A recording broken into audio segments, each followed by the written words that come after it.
ഇതുവരെ കണ്ടില്ലല്ലോ. എന്താ ഇനിയും താമസിക്കുന്നെ? ഇനി നിന്നാ എന്നെ കാണാതെ അച്ഛൻ ടെൻഷനാവും. ഇത് ക്ഷേത്ര കമ്മിറ്റിക്കാരെ ഏൽപ്പിക്കാം. അവരിത് അമ്മയ്ക്ക് കൊടുത്തോളും.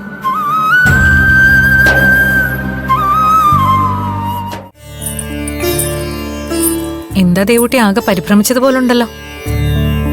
ഇതെന്താ ബാഗൊക്കെ ആയിട്ട് എങ്ങോട്ട് പോന്നു?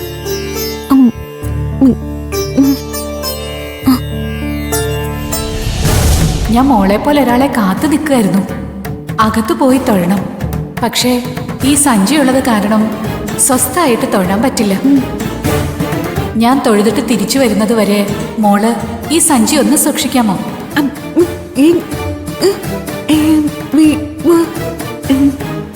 ഇല്ല, ദേവിയെ കണ്ടൊന്ന് തൊഴണം.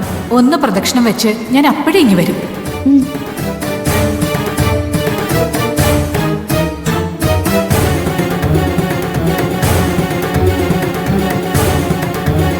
ഇത് നന്നായി സൂക്ഷിക്കണേ മോളെ. അതിന് നീ പരിഭ്രമിക്കുന്ന എന്തിനാ? നിന്നെ വിശ്വാസമുള്ളോണ്ടല്ലേ നിന്നെ ഏൽപ്പിച്ചു പോയത്.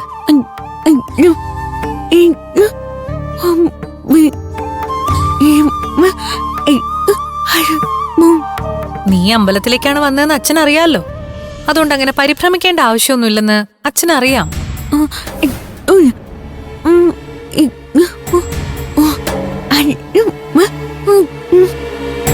ഏയ്, അത് പറ്റില്ല. ആ അമ്മ നിന്നെ വിശ്വസിച്ചാണ് ഇത് ഏൽപ്പിച്ചത്.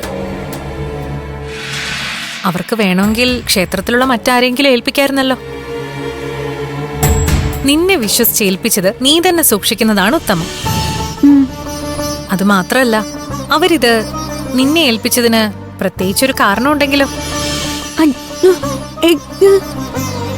അതെനിക്കും അറിയില്ല. എങ്കിലും നീ ഈ സമയത്ത് വീട്ടിൽ എത്താതിരിക്കാൻ വേണ്ടിയാണ് അവരിത് നിന്നെ ഏൽപ്പിച്ചതെങ്കിലോ? അങ്ങനെ ആവാലോ.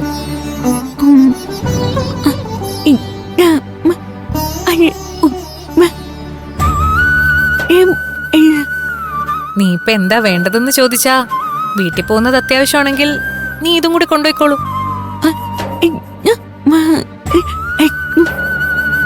ആവശ്യക്കാരെ എവിടെയാണെങ്കിലും അന്വേഷിച്ചെത്തിക്കോളൂ. അങ്ങനെ ഒരാൾ വന്ന് അന്വേഷിച്ചാൽ ഞാൻ അവരെ നിന്റെ വീട്ടിലേക്ക് കൂട്ടിക്കൊണ്ടുവരാം.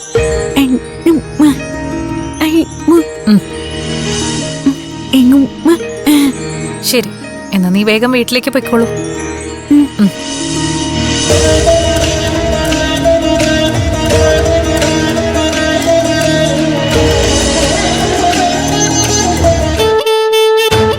കാര്യം എന്തൊക്കെയാണെങ്കിലും ആ നശിച്ചവന്റെ വരവ് കൊണ്ട് ഒരു ഗുണമുണ്ടായി. കാര്യങ്ങൾക്കൊരു തീർപ്പായല്ലോ. തീർപ്പായെന്ന് പറയാൻ വരട്ടെ അമ്മ. അച്ഛൻ സമ്മതിച്ചാലും ദേവൂട്ടി കല്യാണത്തിന് സമ്മതിക്കുമെന്ന് എനിക്ക് തോന്നുന്നില്ല. തല പോയാലും അവളെ കൊണ്ട് ഞാനത് സമ്മതിപ്പിക്കും. ഇനി കല്യാണം കഴിച്ചാലും അയാള് ദേവൂട്ടിയും കൊണ്ട് ഇവിടെ തന്നെ താമസിക്കുവോ? അതൊന്നും പറ്റില്ല. അതൊക്കെ വ്യവസ്ഥയാക്കിയിട്ടേ അവളെ കല്യാണം കഴിപ്പിച്ച് കൊടുക്കുന്നുള്ളൂ. അതെ, വരുന്നുണ്ട് ദേവൂട്ടി.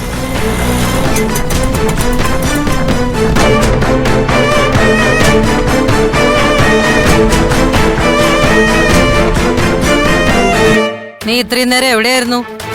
അമ്പലടച്ചാലും വീട്ടിൽ കയറില്ലാന്നുണ്ടോ?